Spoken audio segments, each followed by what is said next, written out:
I am Professor Ioannis Liritzis, Dean of Class 4, Natural Sciences of the European Academy of Science and Arts in Salzburg. Before starting, briefly, I would like to introduce the subject. The European Academy of Science and Arts has formed an expert group and developed policy papers on some specific topics or in the disciplinary fields of current interest. Our academy concentrates on the expertise of its members in the research of intelligent systems and machine learning, in new instrumentation and research questions, which tie with innovation, but finally education as a contribution to our academy to academia and society. The present today video talk today is the second one of several to follow, and actually concerns the trio of education, research, and innovation, their interrelationship and benefit to the society. The topic discussing today is the AI, artificial intelligence, ethics for students and professionals. Our today's speaker is Professor Ulrich Hemel, is a member of European Academy of Science and Arts from Class 7 World Religions. Director of Weltethos Institute at the Universität Tübingen. The Global Ethics Institute is a research and educational institution at the University of Tübingen with the aim of promoting value orientation and trust in business and society. The focus is on identity and counter learning as well as ethical language and action skills in the age of globality or globalization. Professor Hemel research work focuses on ethics in communist economic anthropology, ethics of artificial intelligence, and he's also president of the Association of Catholic Entrepreneurs.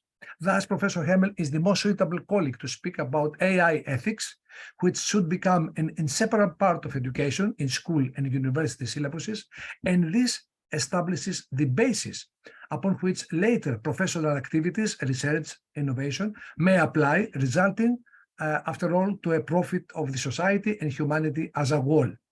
My first question, I go straight to the point, Professor Hemel, why should we care about the partnership between education and AI ethics in promoting education, research, and innovation, and after all, sustainable development?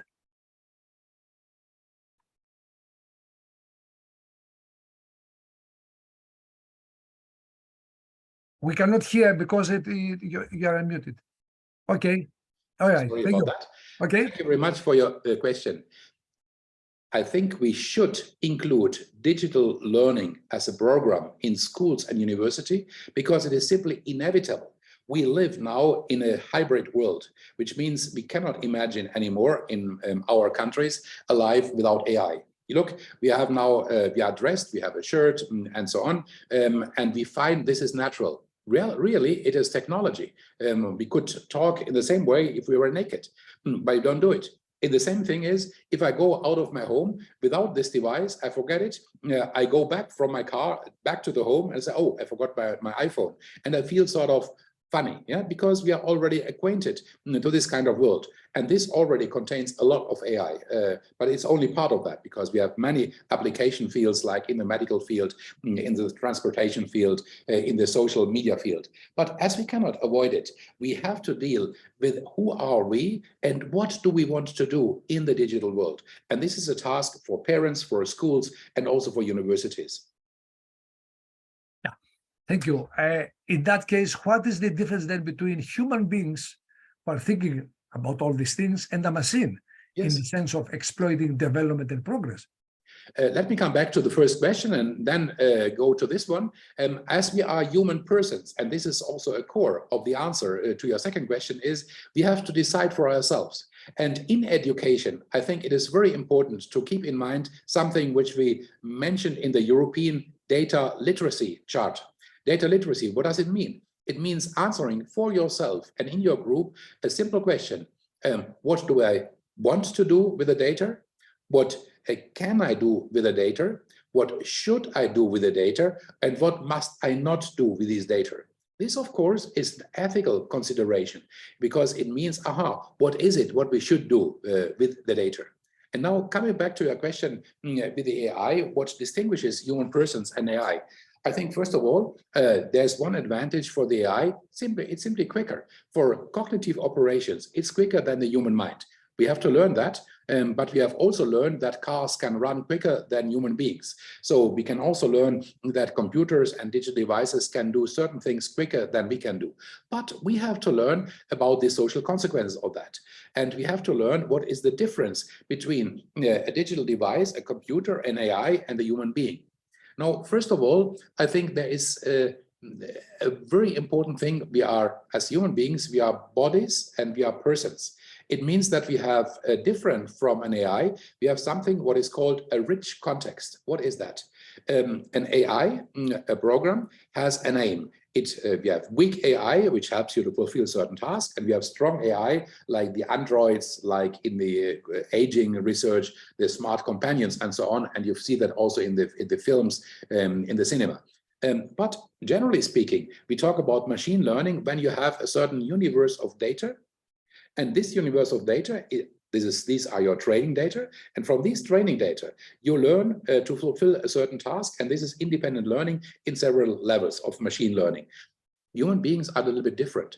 Human beings have something which I call a sort of a steering center within themselves. What does it mean? They have a steering center, they are a person.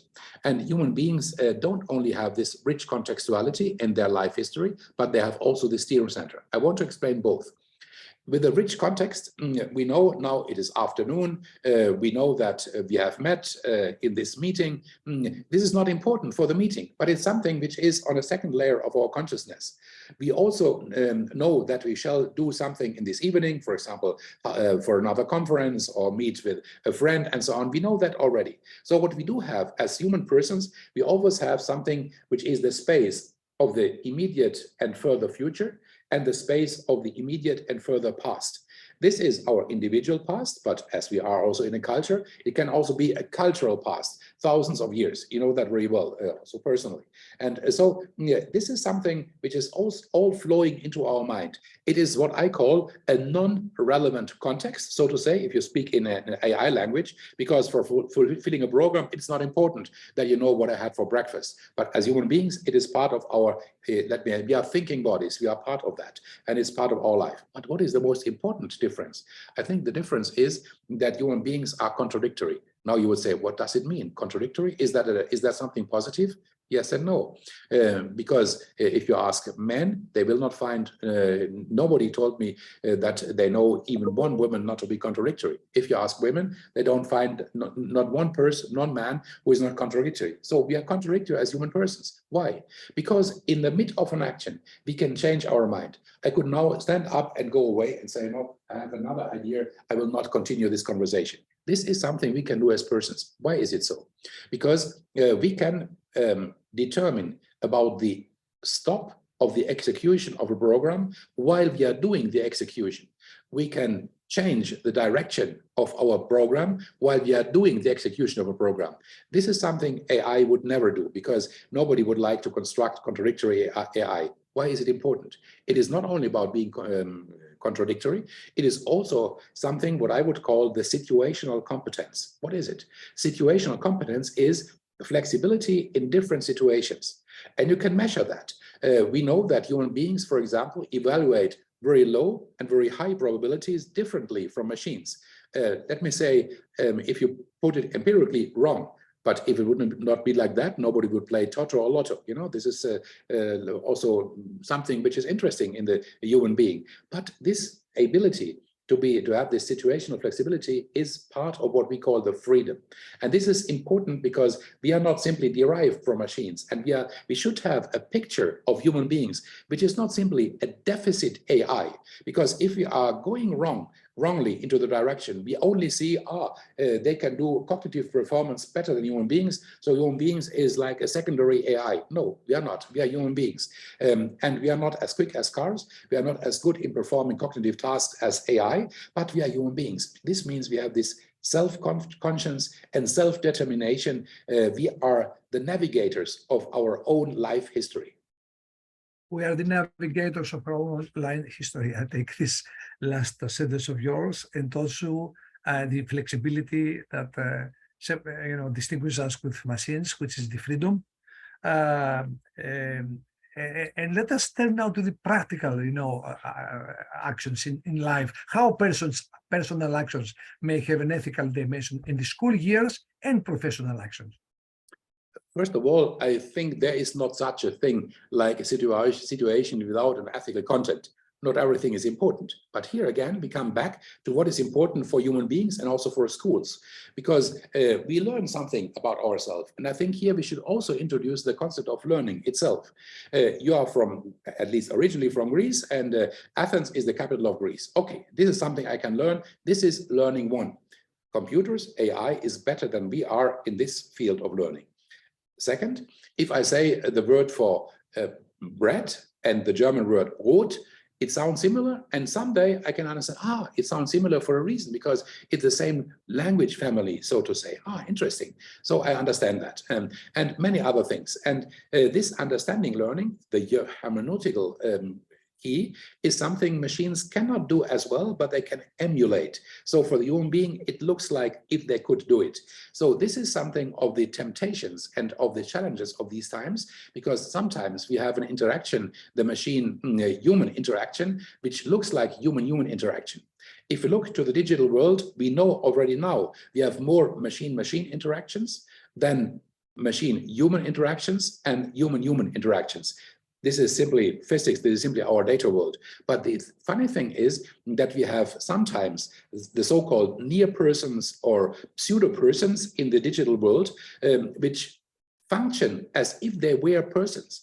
If I'm playing a game in the gaming scene, or even a traditional game like chess, if you are in the game focused on that, in a certain moment you don't feel if this is an avatar or a machine or human being, because you're playing, and so you forget about that. But if you go a step back, you know it. In some other fields, you would not even know it. This is the famous Turing test, where you cannot distinguish between human persons and machines, but it's always focused on these operations. Now, why is it important for education? I think the point is that there is not only learning one. Athens is the capital of Greece. Learning two, bread and brot sound similar and are similar, but there's also learning three. Learning three is learning about ourselves. We have self-conscious. That means that you, Ioannis, at a certain moment in time understand, I'm a boy, not a girl, or whatever you are, whatever we are, we have fluid boundaries today, okay. Or you learn Greek is my mother language, or German is my mother language, and not Italian or Albanian. We learn that, and it constitutes our identity. And part of our identity also is where we have deep knowledge, as distinguished from orientation knowledge and non-knowledge. So we have something what I call learning three. Learning three is learning about ourselves. Who are we as a person? Yeah. Who are we as a social person in our different roles? And who are we as surrounded by the world as such? This is important for schools. This is important for education, for parents, for teachers, for universities, that with all expertise, we have always keep in mind the two points. One coordination axis is what I have to learn. So the question is, what are you able to do? Then you can say, I'm an engineer, I have that and that ability. And the other angle is, axis is, who are you? And this is learning to be ourselves, a person, and the method for this learning is dialogue, because dialogue is super important, and it can be seen technically in a very simple way. If you ask someone, do you know already what will be the result of this conversation? And if the person says yes, then it's a monologue and not a dialogue. If the person says no, I am open to what comes out of this conversation, then it's a dialogue. And this is typically what we are doing in this world. So I think this learning of dialogue, this learning three, learning about ourselves, is even more important now in the digital times. This Greek dialogue, is classical temporary for all ages. Yes, it is, but it really is. It is so funny that, I came back to that. In Tübingen, we have the Cyber Valley, which is one of the biggest AI initiatives in the world. We have from the 12 top ranking places in the world, 5 are in the US, 5 in China, and 2 in Europe. It is Zurich and Tübingen. This is why I wrote that book. It is called The Critique of Digital Reason. It has been translated also to Spanish, but not into English. And there I could see all this digital world in a 360 degrees angle. And I could understand that in the end, we need to see also what are the personal, the social, and the ethical consequences of AI applications. Yes. And how we can communicate with what AI means and what social and ecological consequences it may have. First of all, I think we have to understand that we are now in an epochal turn. It is as important as the turn from nomads to agriculture, from agriculture to cities to the book printing. It is really something completely different because it changes all aspects of our lives. So the first thing we have to see here, it's a big learning process. It's a big learning process for us as individuals and also for societies. And the learning process for human beings very often has something like trial and error, something of having a plan and executing the plan, and something of a mixture out of that. So this is very typical because it means that we invent some devices, and later on, we see some difficulties, we make a regulation. I give you an example. It is not, 30 years ago, I had one of the first mobile phones, but it was not a smartphone, it was a simple mobile phone at that time, and I could use it also in my car. So I was using it in the car, driving and having my mobile phone there, maybe even eating something, driving, eating, having the phone. And then I saw a driver before me, a driver with a mobile phone, driving really badly. And it came to my mind, wait a minute, this should be forbidden. But as I'm also thinking about it, I thought, well, but did you not also phone at the same moment? So they should make a law and you should be the exception? I said, no, cannot be. What happened here? It was allowed at that time, so it is not allowed today, but it was allowed at that time. What is it? It is simply an example for this kind of learning process, that we cannot accept everything. We must see the boundaries. Look at the internet, the darknet, look at the data protection, look at the efforts of the European Union, good efforts to find a civil society which also has some regulation on data and on the usage of data. And I think this big learning process is what is in front of us. And we should distinguish between the different models of society, a strongly commercial model like in the US, a strongly state paternalistic model like in China, and a civil society model like we have it in Europe. I think there are differences, but we still have to learn a lot. Yeah. And how one can be conscientious of limited capabilities and then starts thinking of AI? Limited capabilities of whom? Of us as persons or society? Yes. I think the limitation does not mean that you have not the ability to define your own goals.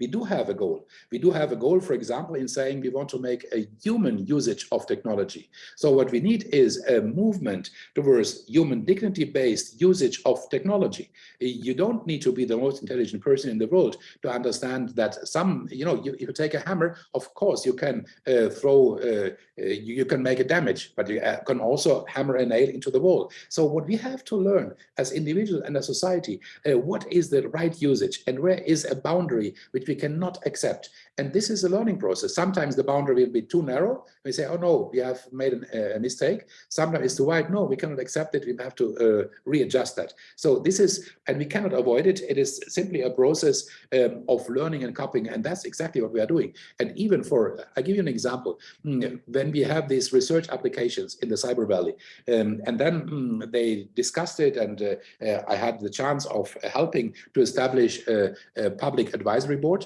and we had these applications, and we said, okay, they have their projects, but they do not think about the social and ethical implications of their work. So we asked them, okay, next time, please, for your application, write a little paragraph on ethical and social implications. We had one application, and the person said, I have been thinking a lot, but there is no social and no ethical implication of my AI research, which of course was wrong in our eyes. But what do we do? It is a learning process. We said, we give you some criteria, some question. You can answer to these questions. Next time, the applications have been at a much better level. But the applicant said, oh, this somehow is difficult. Can't we make a workshop on that? Yes, then we made a workshop on that. Yeah. So this is like showing you how this learning process really works in a small nutshell. But now we have, let me say, one of the best environments where we consider the social and the ecological impact of AI research, which is very important, because if we don't give the society a chance for this learning process, we will have a social reality, which is a segregation of AI researchers, of companies having property of AI applications, and the rest of the society. And then we come back to a social and a political question, and the question of distribution of power. Yeah.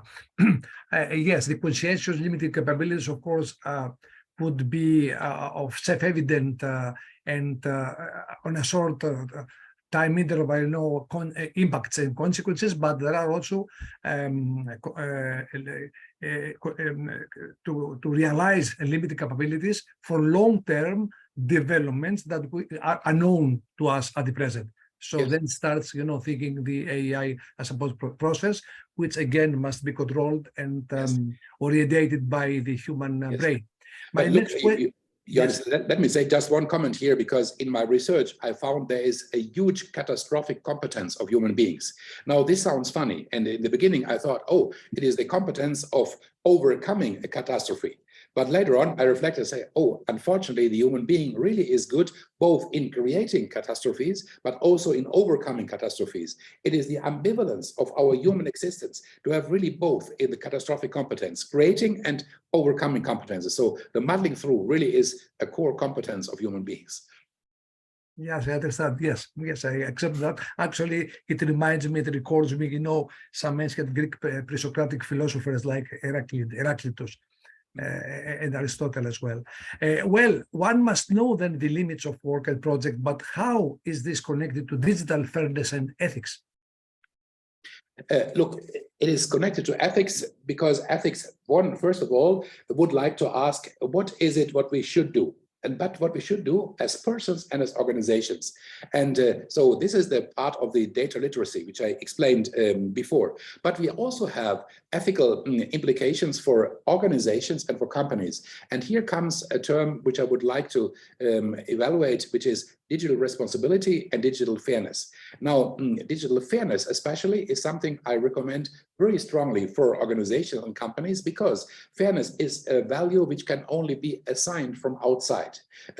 If I say, Ioannis, I'm always a fair person, you would say, okay, this guy is really a little bit funny, because there is not such a person who is always fair, because we have our limits, of course.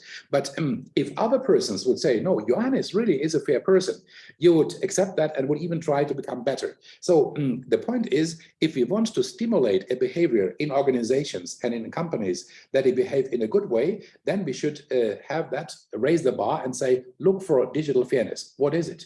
It is, for example, what is the property of data? It is the economy of using data and not selling that to the next one. It is the obsolescence and the oblivion, so the right to be forgotten, so to say, the right of having canceled certain data. And there are many other implications, but I think it is a good target to look for is the digital fairness, and overall, of course, what is digital responsibility mean? Yeah, correct. Yeah.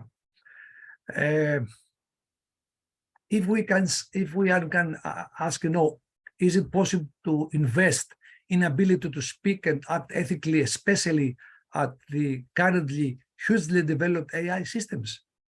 Sure. This is something we are doing really in our institute. We have courses where we educate global ethic ambassadors, and we train them in the art of ethical argumentation. What is it? It's simply the ability to recognize values in conflicts, to deal with ethical conflict situations or even ethical dilemmata.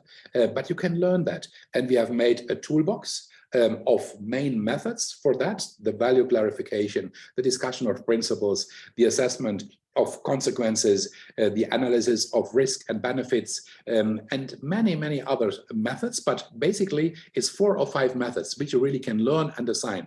Why? Because in our society, with the explosion of knowledge, each individual has an ever smaller part of the world knowledge as a whole.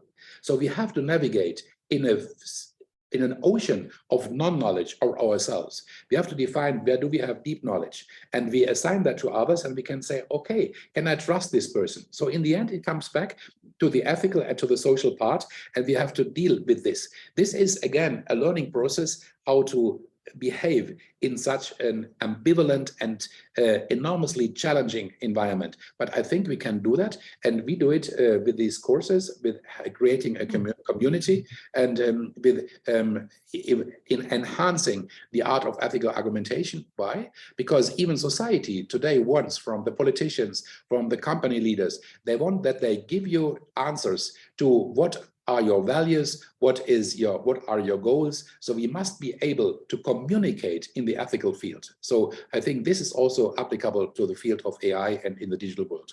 Yeah, yes. Actually, your institute has done an excellent work, and it is well known, through the books and the papers produces, and also webinars. Everybody could visit your site and see your, the excellent work that you are doing worldwide. This is one reason actually that you are present here. We have invited you in order to give us, enlightenment in this very hot discussion. Another question which I would like to ask is how one can react in the misuse of implementation of human rights, human values, and sustainability with respect to the AI ethics. Again, this is a big challenge. And the first thing is that I have a big pleasure in seeing you ask this question, because in the past, very often this question has been neglected. And even in the present, very often AI sometimes is very technical, and they don't think about these ethical and social and ecological consequences. Don't forget, in this world, we need energy. And today, and we should not forget that also the digital world needs energy. For example, the streaming, if you look at cinema on Netflix and so on, streaming uses as much energy as all the flights of the world. Nobody would believe that. It's a big argument. We have today 10 to 12% of energy is being consumed out of the digital world. I give you one example. Maybe you have the country, the country Kyrgyzstan. It has a border with China and has a border, let me say, with Kazakhstan. It was former part of the Union of the USSR. Yes, and they have glaciers, so they have high mountains and so on. And now this country has been discovered for server farms. Now, of course, server farms are a good thing if you need to have, data mining, bitcoins, and so on. But of course, it uses a lot of energy, and they do it at the brink of glaciers. So you have a little conflict or strong conflict between environment and technology, so to say. And you have even a social conflict because the government wants to earn on these server farms and sometimes quits off the current of the cities, so they have no light for 2 or 3 hours. So you can see that technology and environmental and social things are connected. And this is the big thing. We cannot see in isolation the social, the ecological, and the digital transformation. We have to see that as a whole. It is not separable. And this is something we have to learn in this world, that even the climate crisis has some impacts with the IT, with the digital world. And we have to understand, how do we want to deal with this? How much technology, how much social mechanisms of redistribution, of recompensation, but we are only in the beginning of this kind of question. So it is a big, big question, which is leading us to the future, and there will be a future to that. Only that we should not forget, there is also a world which is not digital, and this is also another thing. You ask about the social consequences. I give you some other just hints for the social consequences. Women are normally not the developers of IT programs, so the female world is not sufficiently considered. And then we have also something like what I say, the digital mainstreaming. If you look at some countries, I've been in Ghana last year, I've been in Peru this year. So of course you have some places where the digital world is not present, or where people really are poor. So are they excluded? So we should also see the digital divide, which means the gap between those who have digital access and those who don't have this access. But this again is a social and a political task. So what we can see, it's really an epochal turn, and we literally have to redefine all questions of social and political setting along with technological advances. Yeah. And third one, this learning process, how to deal with it. So this is a complex task, but this is why we have really fantastic times today. We have big challenges in front of us, but we should also have the courage to tackle them. Correct. And this is my last question before I would like to ask you to summarize, what we have said today. Can you explain how one can react to the bad use of artificial intelligence to unjust and unfair digital practice? This is a big thing, Ioannis. First of all, the first thing really is education, because education helps to do good things. But we know it is not always practicable. The second, it is the state governance. We need laws. We now have laws concerning the IP, concerning the darknet. The darknet initially was a place for people who have been skeptical against repression from the state. But later on, it turned out to be a place for smuggling arms and for prostitution and trafficking, child pornography, and all the bad things in the world. So we have to regulate that. We have to find a control to that. But even more, this is not enough. We need to have new ideas on that. Look, we have a contract on the non-proliferation of nuclear arms and nuclear technology. We also need an international contract on the ban of unmanned digital arms. We have it in this moment in the war between Ukraine and Russia. And there, of course, this is also a testing field for unmanned drones and digital technology in the war field. But it's a big difference if you have a programmed drone which kills somebody, or if you have in a war, which is always bad, but if you have a person who is responsible. Because who is responsible for that? Because a program is not responsible. The programmer, well, he had a boss, but the boss is in another company. So really we have a diffusion of responsibility in the digital world, which is another big social challenge. Who is responsible? We have to learn about that. The second thing is we need international regulation, not only for a ban of digital arms, so the Digital Arms Bans Act convention, but we also need an international digital court. Why? For example, if you live in Venezuela, Venezuela is now a poor country. It used to be a rich country. It is a country with a corrupt government, sorry to say, but this government is very good in geo-blocking.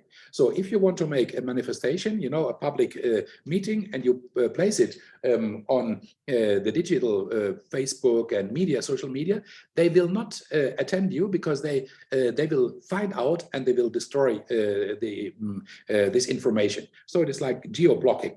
Good, they're good in this. But as a citizen of this country, I cannot go to the court because the court will not give you a right. So you need an international court. We need something like a national court, even if we know that this court doesn't have a police, doesn't have an army, because as human beings, we are also social. We are also a zone politikon from Aristotle. You know, we are looking to the others. So we need some international affairs and an international digital court for coping with this. But this is only one step. Again, don't forget, it's a big learning and search process.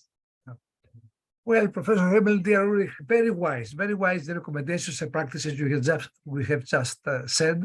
And I would be very grateful if you could summarize all those above, you know, and provide briefly an input of how one may cultivate the sense of the responsibility and of the opportunities and risks that follow from our actions in the school, in the research, and in the innovation. Thank you very much. We have now a time of a big epochal turn, which is the digital world and the growing world of AI applications. In this world, we are in the midst of a big learning and search process, how to cope with that. First of all, we have to cope with education. We have to understand data literacy. Who are we? What shall we do with the data? What is important for us? What is our personal life, like navigators of our own life? Second, we have to learn how to cope socially with these programs and look which legislation is important for that. Third, we have to learn about the image of man, the image of the human person.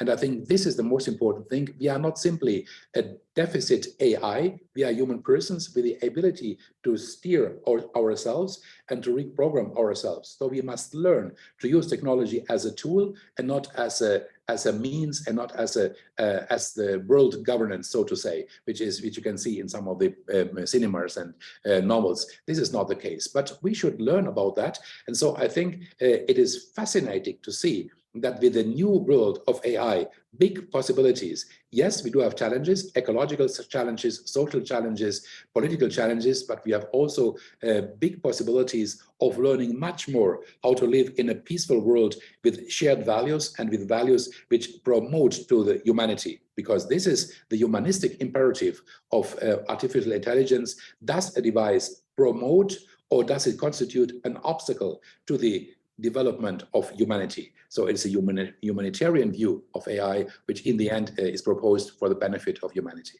Thank you. Thank you very much for this very, very fruitful and interesting and intriguing conversation. Dear ladies and gentlemen, along these lines, our European Academy of Science and Arts, an expert group of education, research, innovation, believes that we must develop a new didactic model to focus on the following learning dynamics: the utilization of new technologies in higher education, the need for continuing education and lifelong learning, also active participation of students in self-learning process, the ethical use of digital ethics, AI, etc., in the active participation of students and professionals, the development of interdisciplinarity in the three categories of natural sciences, arts and humanities, and life sciences, and the modeling and transdisciplinarity with examples.